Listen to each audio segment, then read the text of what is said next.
What's up, y'all? It's Nate Mason. I just wanted to take a time real quick. I don't want to be before you long. Hey, that's crazy. That sounded super churchy. Um, Excuse my glasses, man. I just left the eye doctor because I got a eye injury. But I just want to address a few things regarding my album artwork and promo that I posted. I think to a few people it was alarming or concerning. And so I just want to make sure that I'm being very clear and very intentional in what I'm saying. That's where I was at. You know, a lot of people deal with a lot of grievance, heartbreak, situationships, relationships, marriages, and they don't deal with them well. And in my case, I was in a situationship and I wasn't coping well, you know what I'm saying? And although mine was what it was in the video, you know, you can fill in the blanks of what that looked like. For somebody else, it might be waking up in somebody's bed they shouldn't have been in. It might have been you being glutton and not pushing past the plate, you eating and eating to make yourself feel good. It might have been you blowing something or smoking something, you know. That's not where I am now. You know, like God has been really, really good to me. And my team asked me, bro, you sure you want to do this? You think it's gonna pose a problem? And I said, you know, I want to be very real and raw. You know, I make music to uplift, to encourage, to be relatable.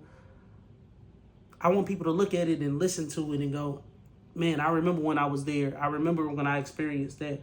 I remember when I was down that bad. So, you know, I don't want anybody, especially people in my circle, to think this is what's going on, or he backpedaling, or he going the wrong way. No, that's not what it is. And I think when the EP comes out, which that'll be coming soon this year, the EP coming, the album is coming, it tells a story from beginning to end. What happened, where I was at, where I've been, being in the hospital, being sick, going through a period of time where I lost my voice. I couldn't sing. And I promised God, I say, if you allow me to sing again, I'll never complain about how I sound, what the music sounds like, what it looks like. And in anything and everything I do, whether it's cover band, whether it's church, whether it's R&B, whether it's pop, whether it's jazz, whether it's country, whether it's rock, whether it's a wedding, whether it's school, whether it's teaching, whether it's, in this case, EP album, I'm going to give you my 150%. And so I don't deal with that anymore, of what you saw in that video. And honestly, I wasn't even intoxicated in the video. We portrayed it, me and my team, to look like that because that's the reality of some people, man. You know, that's the reality. I didn't want to sugarcoat it because if you saw where I was at last February and the February before that, and I feel like I get that seasonal depression where I go down bad at the beginning of the year, I think that you will truly understand. In no shape or form does that reflect my ministry, where I serve at, whose leadership I'm under. And that's probably as far as any of the music goes. Like, I wanted that to be as authentic and as real as possible. So if that alarmed you or made you feel some type of way, you know, all I ask is that you separate that visual and what you think that is in the reality, and what's the word I'm looking for? Connect that to the past. He's not going through that. He's been delivered through that. He's sharing and being vulnerable and being transparent of what went down in his situation. And I think when you see the pre-save, which the single comes out this week, I'm not going to tell you what day it comes out. You'll see that in later promo. I think that you will understand why I did what I did. Because the reality is, I was sitting up waiting by the phone. Man, where's she at? What's she doing? Why ain't heard from her? You know, you'll hear that in the snippet on the pre-save. Like, I really want you. And I think that, and let me clear this up too.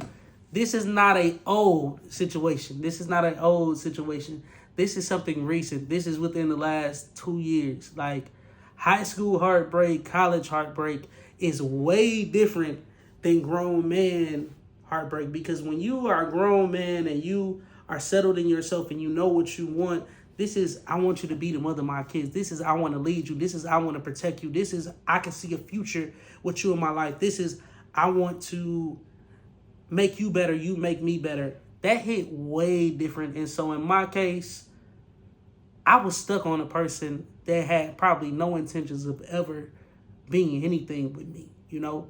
And I took it hard because that, I feel like that was my first real situation that I wanted to be serious, and it backfired on me. So I hope y'all like the single. I hope you share it, save it before any more promo came back and you saw the reels and the other things, you know, resurfacing. I wanted to clear that up. This is not a depiction of what is going on now. This is not what Nate Mason is dealing with right now. This is all a part of Nate Mason's story.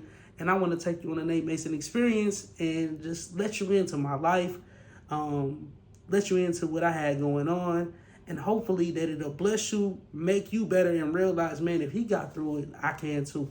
I don't have to deal with this. I don't have to go through that.